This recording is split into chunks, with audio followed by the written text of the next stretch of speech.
Well, I had nothing special to say today, so I said if you want to ask questions, and so here are a few, and I'll try to answer them.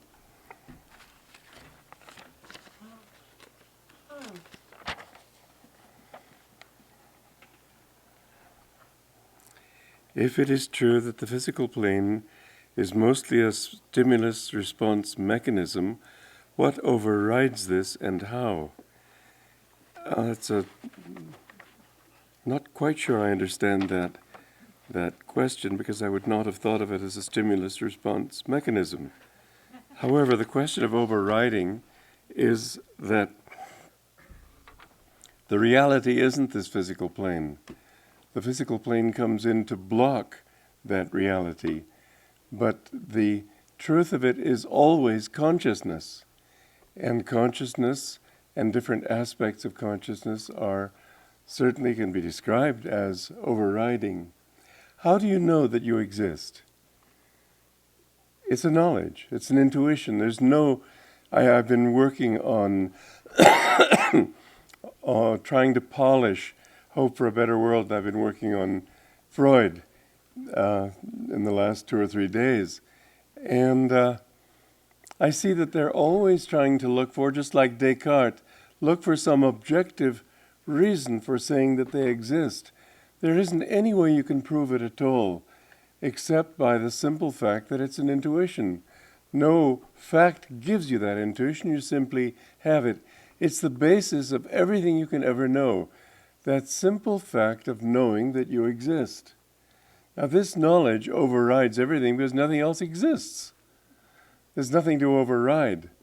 This knowledge is what we begin with in trying to understand everything. You begin with thinking, I exist. How do I know that I exist? Well, concentrate on that consciousness of knowing that you exist. Then you begin to realize that this knowledge can be either expansive, uplifting, or, on the other hand, depressing or contractive. And so the whole spiritual path really is not learning this thing, that thing, and the other thing, but essentially getting back to that simple knowledge of how can I make this knowledge of my existence what I really would like it to be, enjoyable, full of love, full of peace, all those qualities that make clarity possible. Without them, with restlessness of mind, we can't really understand. And so all religion finally is that. Buddha reached this point, as Master described, where he realized that nothing exists except that simple consciousness of existing. There's nothing else anywhere. You are the only key to the whole universe. When they say know thyself, it doesn't mean know your psychological complexes. It doesn't mean to figure out what your id and super ego and superconscious and everything do. It's simply learning to be completely at rest within yourself. And in that knowledge, you develop the clarity to realize that all that you have ever done, all that you have ever been, has just been a sort of dance of consciousness, nothing else. So what happened with Buddha was that he got rid of all those different attributes of consciousness and simply knew that he was. All delusions ceased to exist, all attachments ceased to exist, all regrets over the past, hope for the future ceased to exist. And he simply was. Well, this state, because he couldn't describe it, he didn't talk about that as a separate reality in itself, but as the essence that is the entire creation. There is no space, there is no large or small. Everything is altogether different from the way we perceive it with our senses, with our reasoning, and so on. And so Buddhists got the idea that Buddha was an atheist, but he wasn't at all. What he discovered is that in that consciousness of being, suddenly there is an absolute ocean of being. All barriers break, as you read in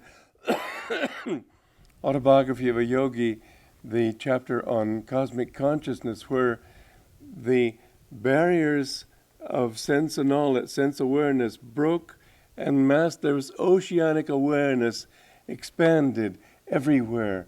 This was the consciousness, is the consciousness that all great masters achieve. So what overrides it? Well, to take it from the abstract to the more particular, devotion. The more you love God, the more you love that beingness that is you, the more you just don't get that excited about these mechanisms. They are only mechanisms. The car will not operate itself. It takes someone to operate it. When you get to know that you are the one operating it all, then you don't think about what you're operating, you think about being. Being as opposed to doing. Master said, meditation balances service, and services balances meditation. 1, without meditation added to service, we get restless. 2, without service added to meditation, we grow lazy, and the senses get strong. Could you address the second part of this? In other words, the senses growing strong.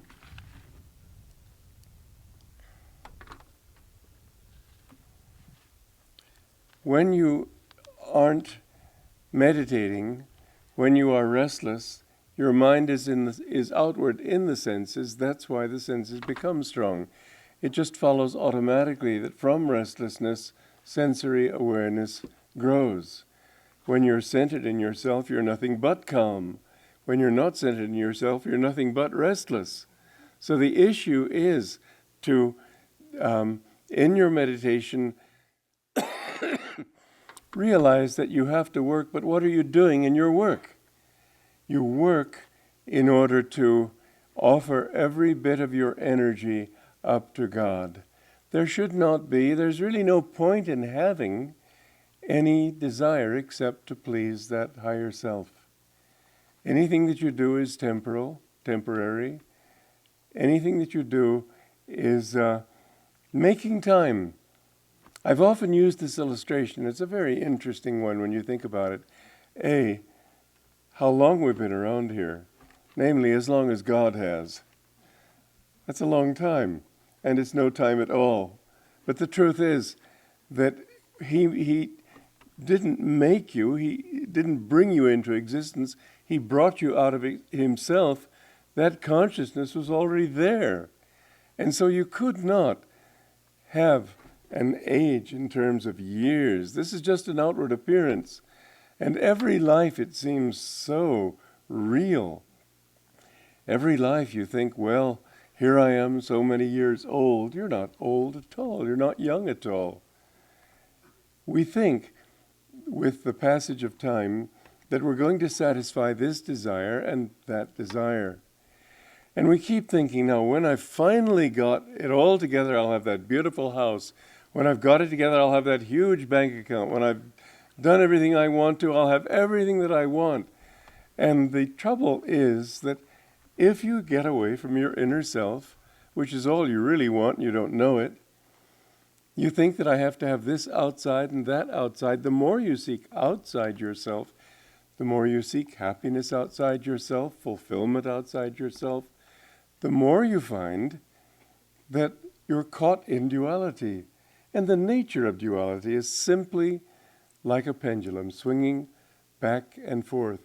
The farther you push the pendulum this way, the farther it has to swing the other way. It's just the nature of duality. You have the waves on the ocean. The higher the waves rise, the lower they have to fall. And you cannot change the level of the ocean by raising all the waves, because for every wave up, there's going to have to be a trough compensating for it. This is just the nature of things. What it means, though, is that for all the pleasures, all the gains, all the satisfactions and fulfillments that you gain in life, there has to be an opposite. So that if you achieve great success, let us say in money, you're going to have to lose it. You have no choice. You can't keep getting richer and richer. The fact is, sooner or later, it's going to all be gone. You're going to have to be just as poor as you were rich. the way out of that trap is not to keep thinking, well, I'm going to work harder and harder, because it doesn't work that way. It's not the way the universe is made. The answer is to withdraw into yourself. Like that story of, it's in the autobiography of a yogi, but it was attributed to the life of Alexander, who heard about this yogi who was living in the forest and didn't own anything. And so he sent this, the king sent this, that is to say Alexander, this message to this yogi that he wanted to see him. And in order to sort of underscore the peremptory nature of this invitation, he said, I'll load you with riches if you come, but I'll take your head off if you don't. And the sage looked calmly at him. He said, the riches he offers me are absolutely meaningless to me. If he wants to take my life, it too is meaningless to me. Let him take it. So at this, Alexander had to go and see him, and he did. But the thing is that when you can be satisfied inwardly with what you are, not what you have, that's not enough. It's a good start to look around and say, well, I have this, that, and the other thing. I don't need more. But if instead you can say, I'm satisfied with what I am right now, and wherever else I go, I'll never be anything more than just this, so that you can go to the Himalayas, you can go to the deserts of Arizona, you can go to New York, you can go anywhere. And if you can just be yourself, you'll see that there's no gain and there's no loss. But the only way to achieve this is to achieve that inner calmness. Now, when we work and when we think that we're working for God, we're not really getting the idea. We've tried, it's natural, you have to do it, but we've had to build Ananda, so we have to try to keep doing what we need to do to build Ananda. But does it mean anything? No, it really doesn't. It's a nice, pleasant myth that we use to keep ourselves busy, but in the end, the only reality is your own self. Now, to serve God in that way means not, like with me, 80 books, more than 80 books, I don't know. Who's counting anymore? It doesn't mean anything.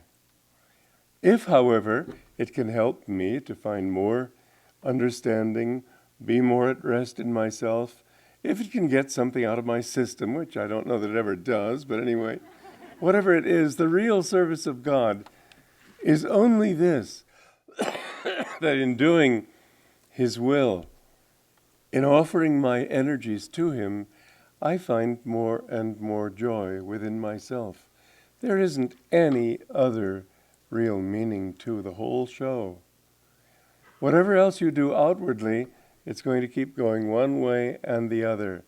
The more you can use your service of God to bring you back to your own center, your own state of rest in yourself, the more you will have the whole purpose of work in the first place, work for God in the first place. God is not sitting up there in the heavens waiting for you to do something. He's really waiting for you to stop. And because you've pushed the pendulum this way, you're going to have to let it go the other way and try to get it to stop in the middle. But the whole purpose of it ultimately is to cancel out the waves. So whatever you do, don't think this, that, and the other thing is important. It isn't. The important thing is to give up the sense of importance. I think one of the happiest compliments I've ever had was I was talking to someone after the installation at the of Dick Baker, Richard Baker, as the Roshi of the Zen Center. And I was talking to a young woman there outside afterwards. And after a while, I said, well, what is your name? We've been talking a while. So she told me, and she says, what's your name? And I told her, and she said, oh, but you're famous. I said, well, I don't know about that, but why do you say but? And she said, well, every famous person I've known has seemed important. I like that. We're so unimportant in the great scheme of things. And you aren't more important for doing things well than for doing them unwell, except that if you're going to do something, better do it well. But why do it well? Because you're really trying to return to your own joy inside yourself. And when you do a thing well, you're manifesting that joy, affirming that joy, therefore increasing it and deepening it. But that's all it's about. So the reason we work for God is, yes, to keep the mind restless, but what makes it restless? This constant thought that I've got to do things. The Gita, however, says that nobody ever finds God by not acting. You can't even not act, because there is always action of some kind. Breathing, digestion. The thinking process doesn't stop just because you decide not to think. Try it. Doesn't work. Like that story of the man who came to a yogi in India, and this man was a merchant, and he had to make regular trips to London by ship, and he thought, gee, it costs a lot of money, and he heard about this yogi who knew how to levitate and fly through the air, and he thought, well, that would save me money. So he went to this yogi and asked him to teach him how to levitate and how to fly through the air, and the yogi said, that's simple, just every night before you go to bed, chant Om. Well, the man thought, that's pretty simple. I don't know why everybody doesn't fly. But anyway, he went triumphantly to the door, just about to go home and start chanting Om, when the yogi said, oh, but just one thing I forgot to tell you. While you're doing it, you absolutely mustn't think about monkeys. Well, the man thought, I never think about monkeys. So, no problem. He got home and sat down. First thing, I mustn't think about monkeys.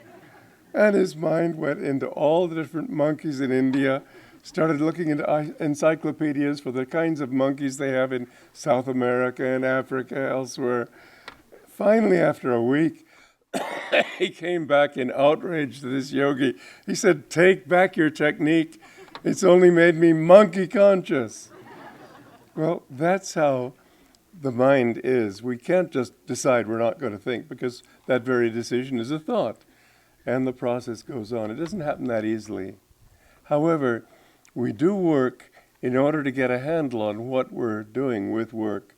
The more we can understand that the purpose of working has nothing to do with self, in the sense of becoming more important, in the sense of having everybody applaud, in the sense of becoming famous, successful, all the different things that we can do. It's good to do them. Mind you, I'm not trying to say that it's not necessary. A lot of yogis give that counsel. It's a half-baked counsel. And it's not what Master taught, and it's not what the Bhagavad Gita teaches. You do need to work for God.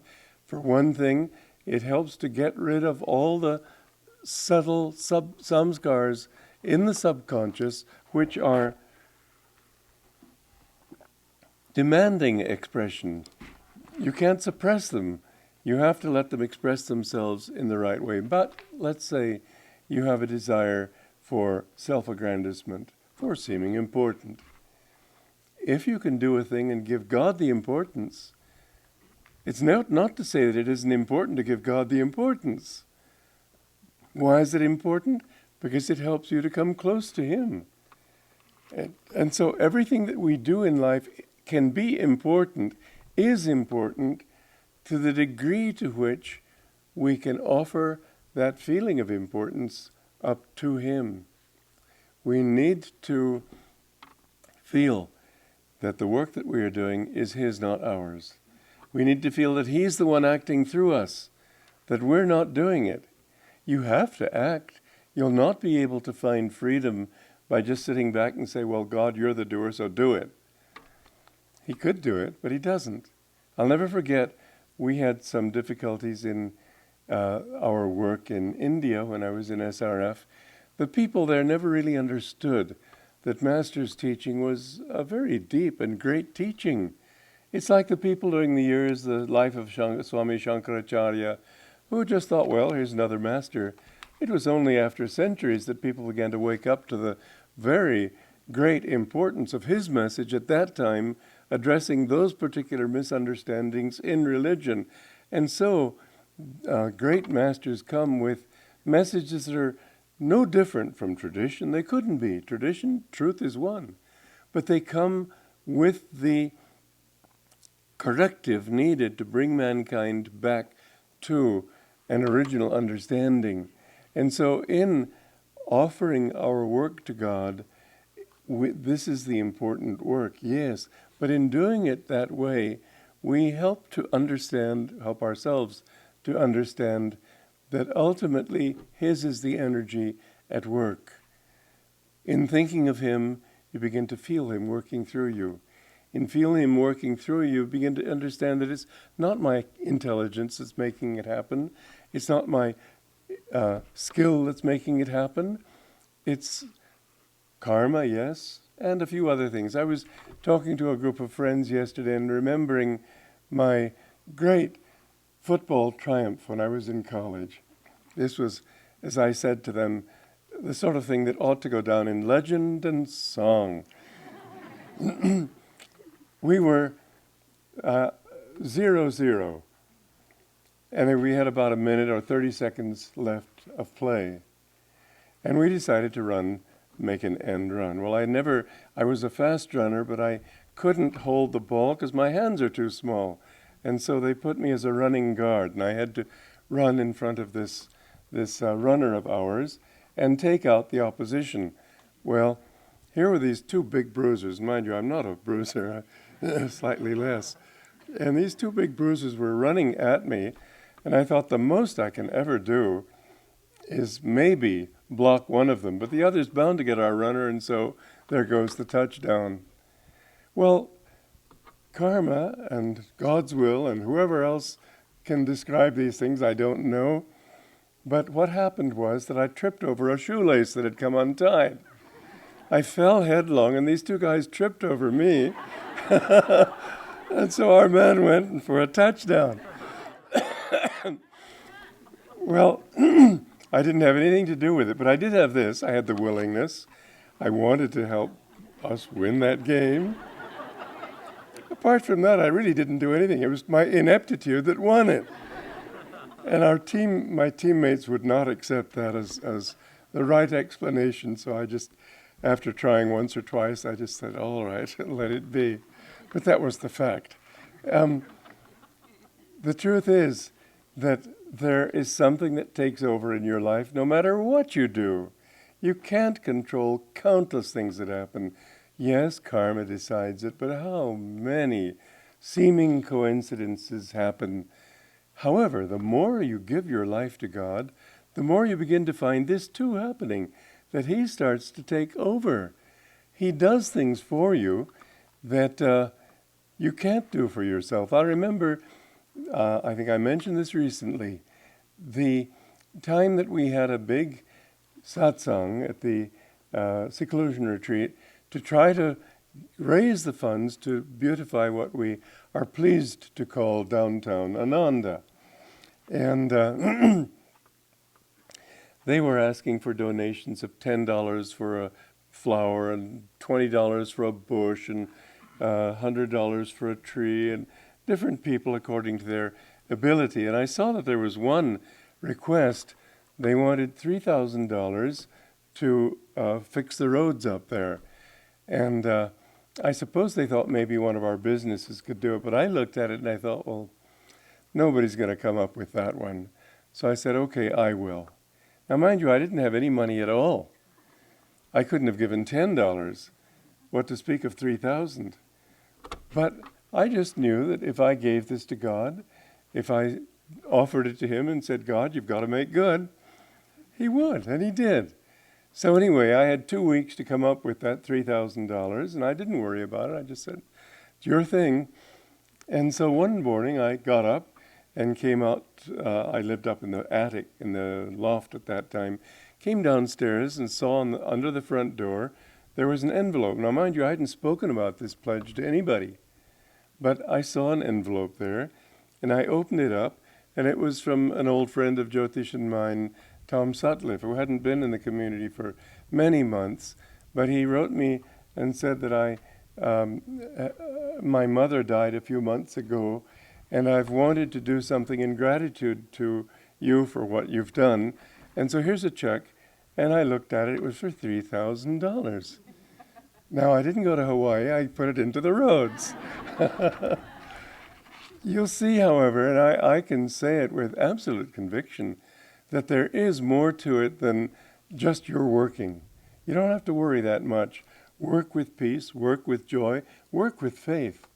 And then you'll see that the power of inspiration, the power of God, various things come in, not just karma.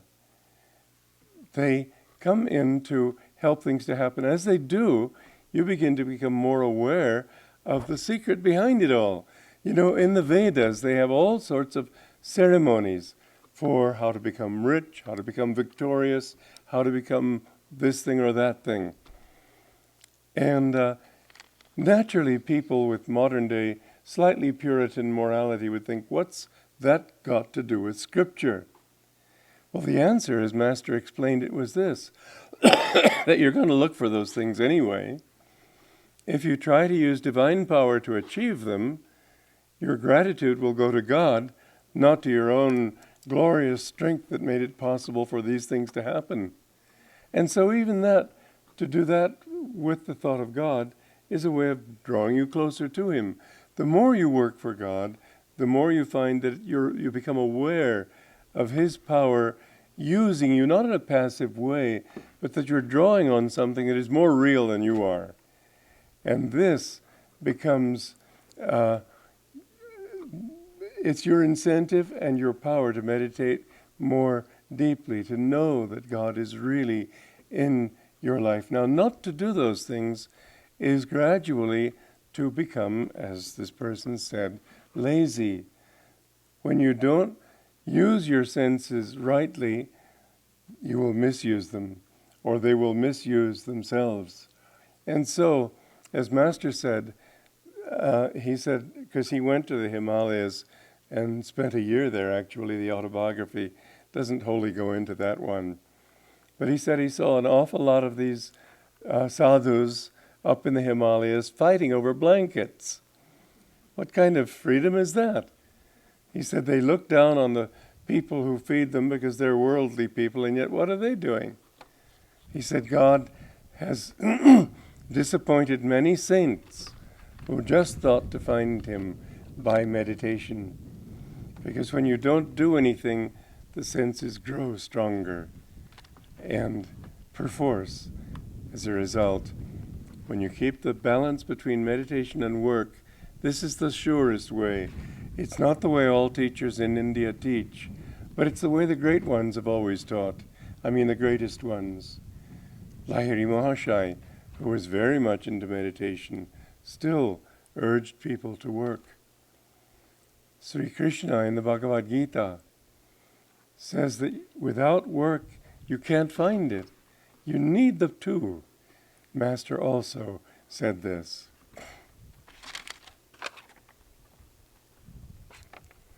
The ancient Greek mythologies have gods like Zeus, who seem only interested in deflowering maidens. But it also seems to have some insight into people's delusions. Why does it not have deeper spiritual insights, since Socrates and Homer were sages?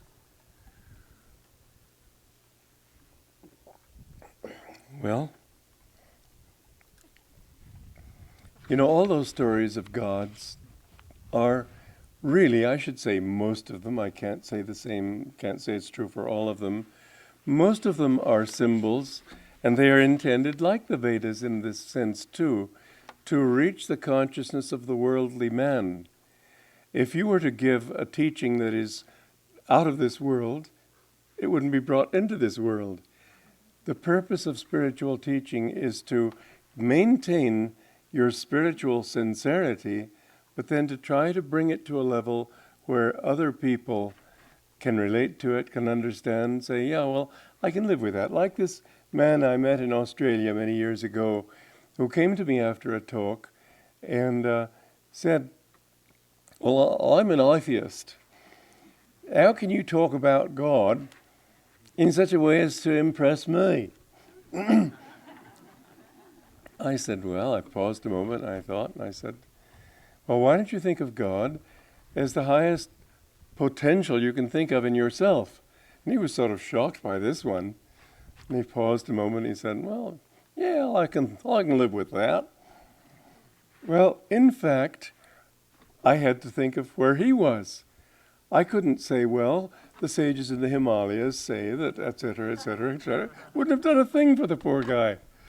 You have to put yourself where they are, try to understand where they're coming from, try to see how what you know relates to what they know, and in that way these truths become self-evident to them also. And so a lot of those old myths, and the same with the gods and goddesses in in Indian mythology too. I don't think Indra was much better than Zeus.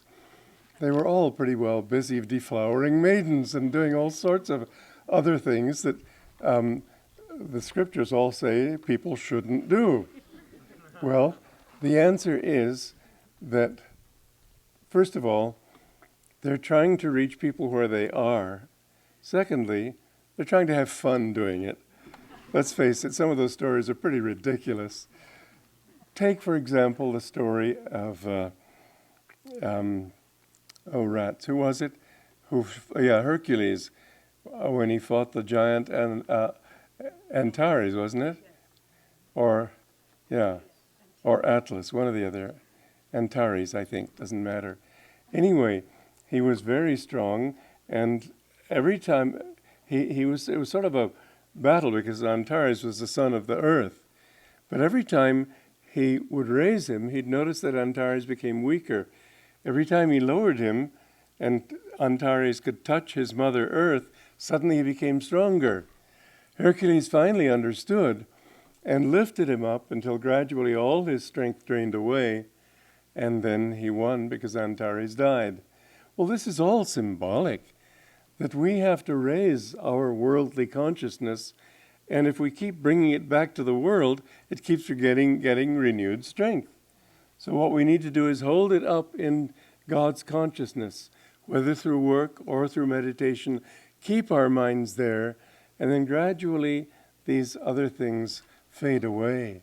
So in fact, what we're looking at is a period of history when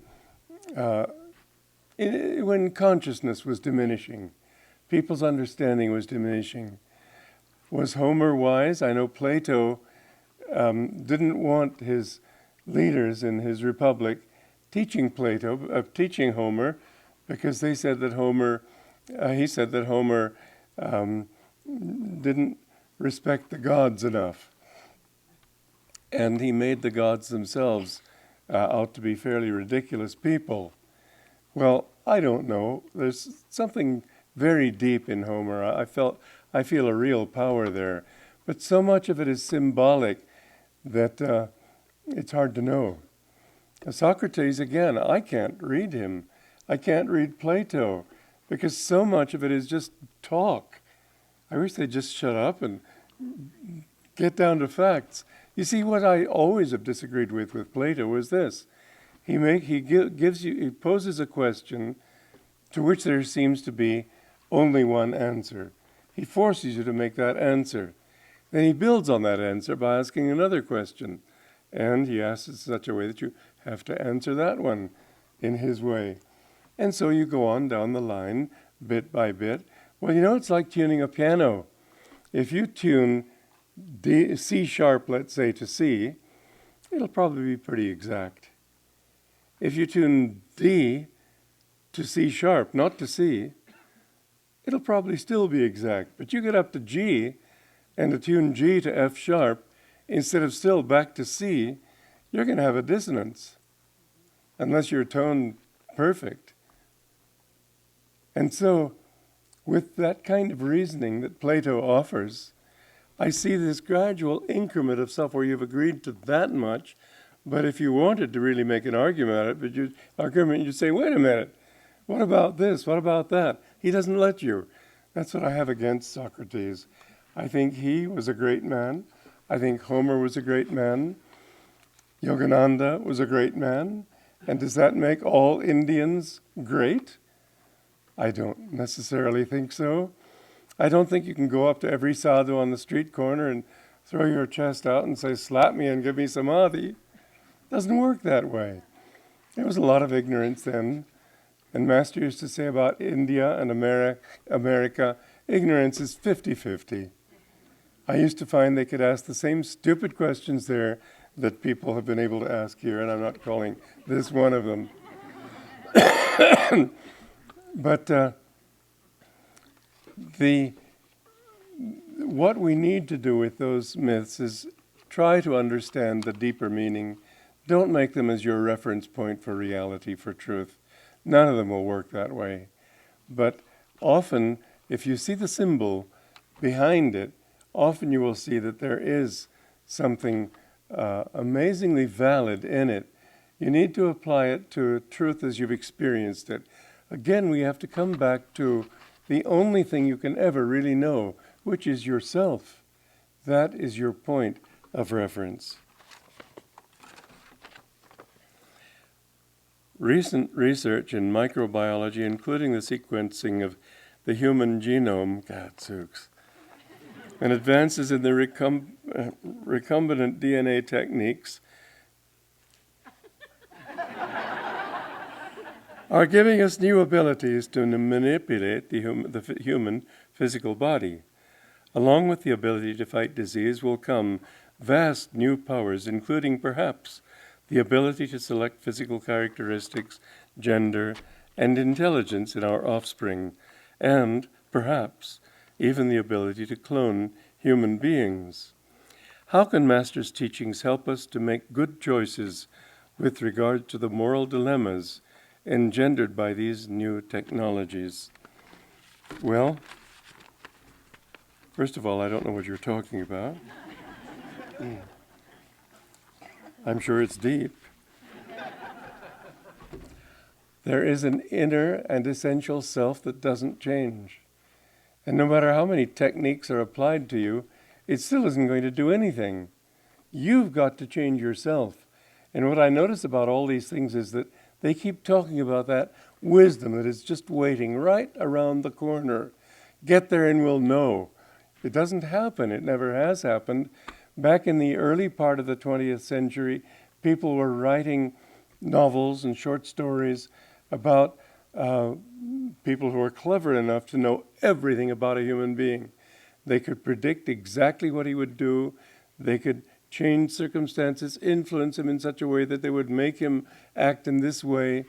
It doesn't work that way. It never has worked that way. There's this essential self that always is going to elude those people.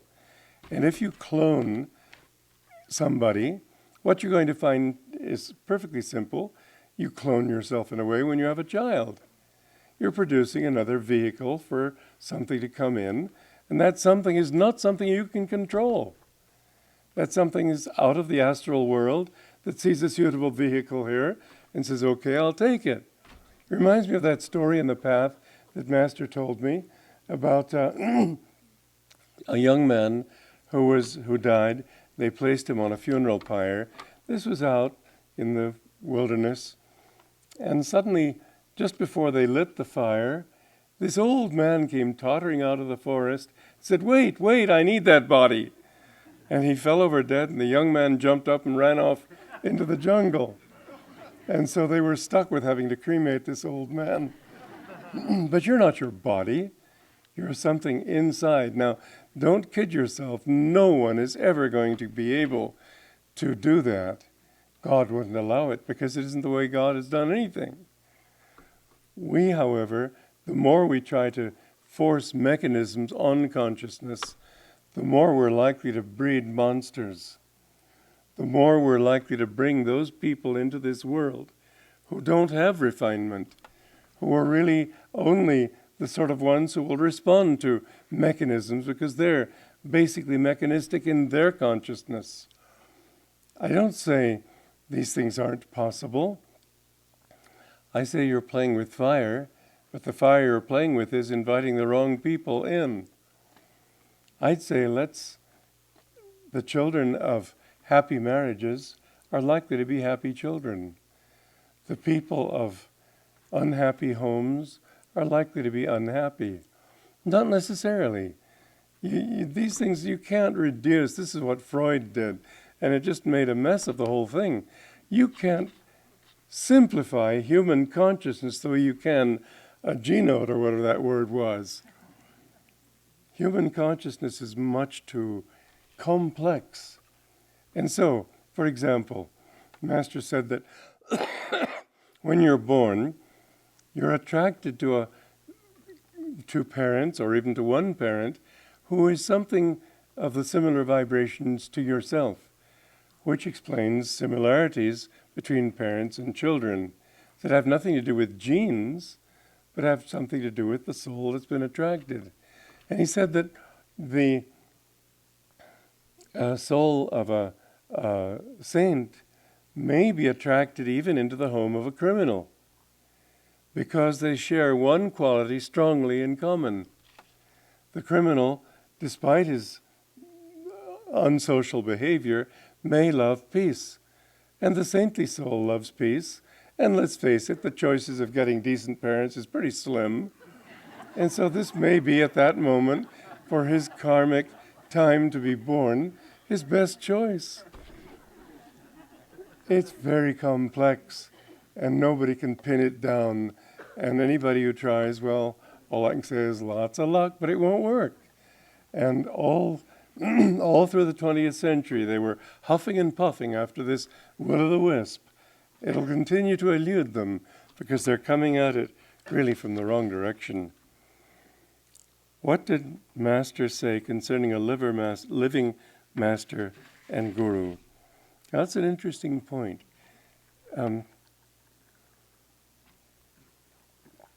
Mind you, I'm going to talk about what he said to me personally. I'm not talking about things that are in books that might have been edited. I'm not talking about necessarily even lectures. In this case, I'm talking about things that he said to me. He said, first of all, to be freed, you need to be able to free 6 other people. Now, that doesn't mean free them to that same level of consciousness or you'd never get out. Each of them would have to free them, and each of them would sort of just go on. But it means to, as Sri Rama Yogi, because I asked him this question, as he put it, that if a person is somehow made emperor, all his family, by nepotism or whatever else you want to call it, all of them become important in the kingdom. They don't become emperor, but they have high positions. Well, this is the course of events, as usually seems to take place in human society. And so it is that before you can achieve liberation, you have to have at least liberated 6 others. Now, he said that you have to have at least one contact with a living master. Where does that leave all of you? That's a very important question. I have an answer for it. He said, I asked him one time that man, you know, in the two penniless boys in Vrindavan, when they went to Vrindavan, and Master met this man who had a vision of Krishna, and Master initiated him in the train station. I said to him, has he kept in contact with you? He said, inwardly, not outwardly. The contact with the Guru is not necessarily an overt one. But it won't do to say, well, you had contact with him several lifetimes ago. He will have to come through somebody living. That's the story of Namdev,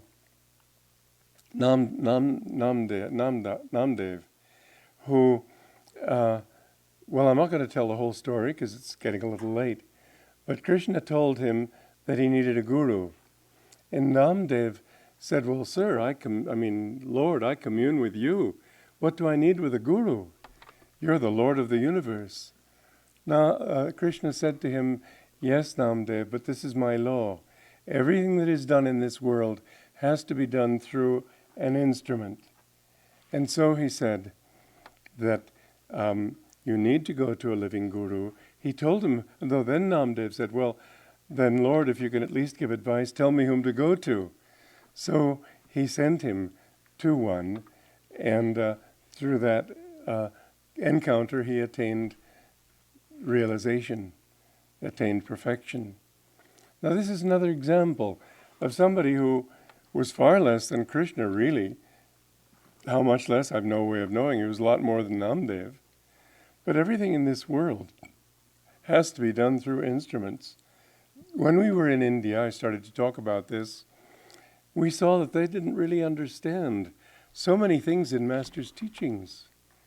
And I know one of the people who was with us, Sister Revati from Mount Washington, said, Daya, said, what's going to happen to Master's work when we go back to America? And Sister Revati said, well, Master's here. Master will take care of it. I said, well, Master's been here for 40 years, and what has he done? He doesn't do things through unwilling instruments. He has to do it through instruments. Now then, what Master also said, and this is what's caused confusion, is that he's the last of the line of gurus. Well, if he's the last of the line of gurus, does that leave all of you here out in the cold? Would it be better to go to India and find somebody alive? That's not the meaning of it. And I'll tell you what he also said. He's mentioned that Sister Gyanamata had attained liberation in that life. The thought came into my mind immediately, but I thought you said, I know you said, what about those 6 others that one has to free before he can be liberated? And Master caught that thought. He said she had disciples. Now what does that mean? It means, as in the autobiography of a yogi, when Master's sister said, I will accept your guru is your guru is my guru through you. This is an important aspect of it. I've lived these teachings for 54 years now, and I've seen that those who had contact with living disciples were in an altogether different category from those who only read books and tried to get it just from the teachings. There is something living that happens. Now, what about guru? Does that mean I'm your guru? No, it doesn't. It means that God is the guru always. God works through Yogananda and the gurus. Master said to Mira Mata that those who fall by the wayside, my devotees will pick up. So that means those who follow in this line naturally will continue to bring this teaching in a living way to other people. Here's the key. The fact that Master gave me the duty of giving Kriya initiation to others in his name while he was still alive. You see, the Guru's living touch can be through his disciples. You see in the Bible that it describes Jesus. He said he didn't initiate anyone. He initiated everyone through his disciples. It's still his power, but it's living when it's like a baton that's been passed on. It's living when it has that touch that has been, you might say, energized. Now, this is a very important teaching. Master is still the power. I remember somebody telling me that he was there when Master said to Rajashi, never forget where your power comes from. And Rajashi, with a very childlike smile, said, I won't, sir, it comes from you. It does. And what you get doesn't come from me. Well, because I don't know God. That's a good start, I'd say. But more than that, doesn't mean I'm nowhere either. Certainly I do have attunement with him, to whatever extent I do, and I feel happy with it. But the issue is that it's his power.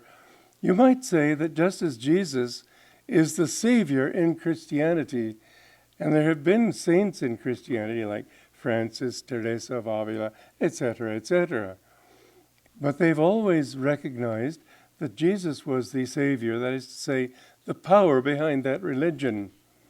Now, if we were to do the way tradition does it in India, Yogananda dies, I become the guru. I die, several of you become gurus. You die, several hundreds of others become gurus. They die, several thousands of others become gurus. Meanwhile, what happens? You've got a gradual dilution of an original power. It's by no means that it's by no means a little thing that a great master like Yogananda, like Lahiri Mahashaya, Master said Lahiri Mahashaya was King Janaka. King Janaka was one of the great sages of ancient India. Krishna, Babaji said, was Krishna. This line of gurus, I think they've been coming around a long time. We get the impression that this is the first time Yogananda may have found God in his life. Who knows how many lifetimes he's been doing. They've come with a real power. The difference between an avatar and an ordinary ascended master is this, that a master has still to somehow free himself from this body. An avatar doesn't have that. A master can free maybe 6 people, maybe a few other people. An avatar, as it says in the autobiography of a yogi, when Master was brought as a baby in arms to Lahiri Mahashaya by his mother, Lahiri Mahashaya said, your son will be a yogi, and as a spiritual engine, he will bring many souls to God's shores. Now, what does an engine do? It brings many, many cars of people. He meant that he had that kind of power. These esoteric things you don't catch if you just read casually, but once you know these teachings, you see that that's a very potent statement. Master came with tremendous power. I think of him as the savior as the guru, or whatever you want to call it, the avatar for Dwapara Yuga. It's whatever it is, and however you want to define it, it's something very great. And so if we refer back to our own selves and don't constantly keep in mind, for instance, that Jesus was, and he started this work too, so he still is, the real power, the real savior behind it all, and you just come down through this line of gurus, each one of whom becomes the authority, you're going to lose an awful lot. There are plenty of gurus in India who have a great deal to offer. They can be true gurus, but they don't have the complete teaching. Master told me about Vyasa. When Sukadeva, his son, was only 6 years old, he decided he was going to leave home and go to find a guru and find God. And Vyasa, Master used these words. He said Vyasa was fully competent to be his guru. And there was just that little touch of delusion in him that made him think, this is my 6-year-old son, I want to keep him with me and help him. And so he was running after him, saying, stay home, I can help you. And Sukadeva turned around and he said, stay away from me, you have Maya, as if you have a disease. And then Vyasa said, well then go to Janaka, who was Lahiri Mahashaya, he will be your guru. But you see, these are very subtle and very deep teachings. But if you have a really great master, it doesn't behoove little disciples like me to set up shop, you might say, set up in his position. You get your power from that source. That is what really makes these things great in this world. Otherwise, yes, it's wonderful in its own way, but it's not the last step. Master works through me, he works through others of you. I don't work through you, he does. He's the power. And there is still that living touch, which I myself was empowered by him to give people during his lifetime, because that was how he worked. That was how Jesus worked. That's how God worked. So it's partly to keep people from being focused on a person and help them to understand that what they're really receiving is a divine power. So there does have to be that living touch, yes. There does have to be an understanding where that touch comes from that is more subtle. The more you think it comes from this person, the less you've understood. Master himself didn't accept it that way, but here is the difference. Yes, he said God is the guru. Ultimately, that is the truth. But he also was empowered by God to bring a whole new wave, a whole new ray of divine consciousness. It is that ray we need to look toward if we were to perpetuate this message in such a way as to keep it vibrant, vital, alive. And so, if we always understand that as the source, and not just Master, Sri Yukteswar, Lahiri Mahashai, Babaji, Jesus Christ, they're all in this together.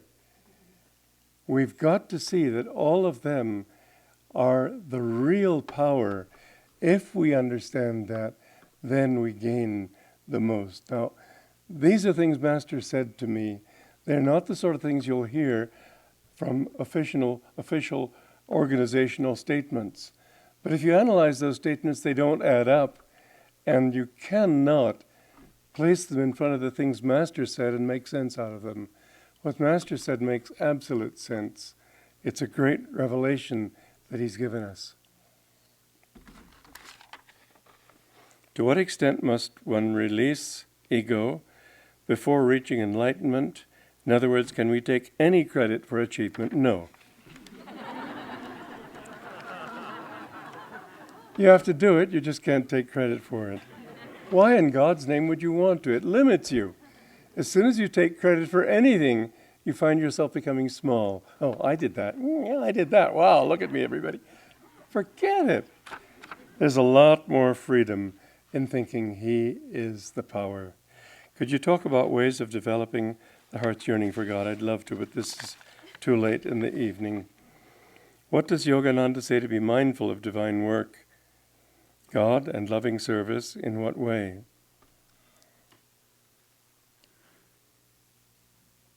We have to be mindful doing the work. We have to be mindful of the joy within us and the inspiration within us, and that's what we need to be conscious of more than what we're doing or saying. Two people working side by side, Jesus said, working in the field, one will be taken, the other left. He wasn't talking history. He was saying one will be in tune and will be lifted up, the other will not be in tune. Same work, but one does it with the attitude that uplifts, the other does it with the attitude that involves. That's all that means. I've read all sorts of nonsense on that particular stanza, that particular verse. It's not so. It just refers back to your attitude. So be mindful. Be mindful of what you feel in yourself. Be mindful of your attunement. Yes, God, loving service, define it as you like. But ultimately, it becomes a state of the love you feel in your heart. Once you have surrendered your life to God and Guru, and you are serving his work, how can you be sure you're not attached to your service? You can't. It's certainly better to be attached to good things than bad things. So I would say don't make too big an issue of it, because you get too scrupulous in these things and you find yourself tripping over yourself. However, I remember saying to Dr. Lewis many years ago that I've deliberately developed attachment to Mount Washington as a protection against any desire that might come in the future to leave Mount Washington. Isn't it funny that those words should have been said and should have been so thrown in my face? I'm attached to it, I can't help it. But I'm not attached in the way I was. I'm just attached because it's my Guru's and it's his. I don't have any personal attachment otherwise. But even that will be taken away. That doesn't mean that in the name of non-attachment, you just sort of say, oh, well, all gurus are one, all teachings are one, it's all... You are. Naturally you're going to be identified with your way. But try to remove that little thought that it's yours and say, I am its. I am God's. That's what I've had to realize. And it's been a hard lesson, but a good one.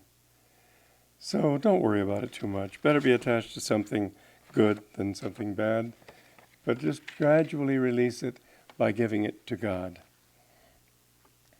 Is thinking what keeps us from having true happiness, or just some thoughts keep us from experiencing true happiness? Well, thinking keeps you from having true happiness, yes.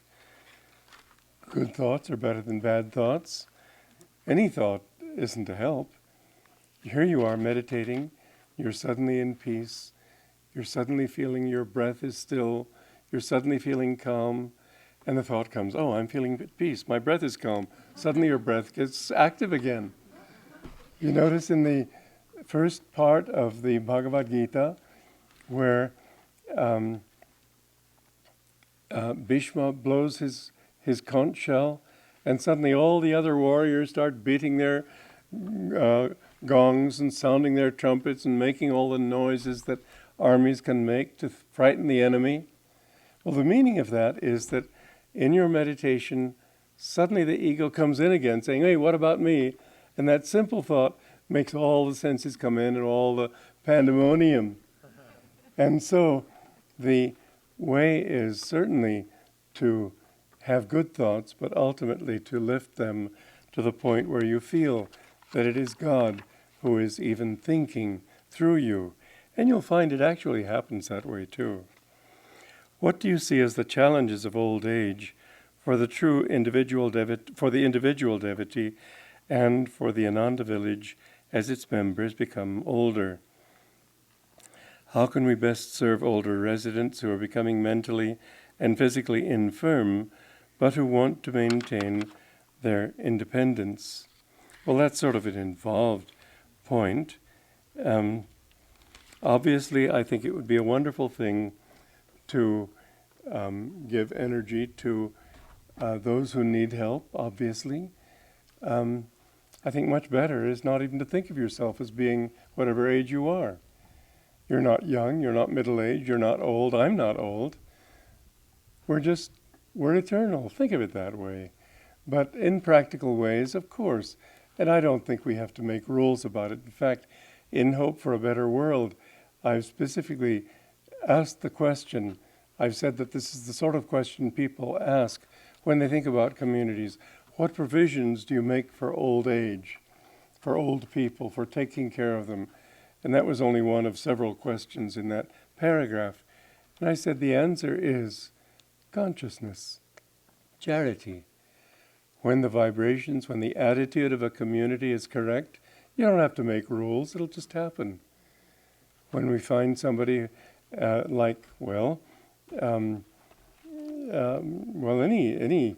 example comes to mind of people who have been old in the community, have died in the community. There's always someone who wants to take care of them. We don't have to say, you take care of them. It just comes naturally when you have a loving attitude. So we don't have to worry about that. Live for God. He'll take care of you. Okay, God bless you.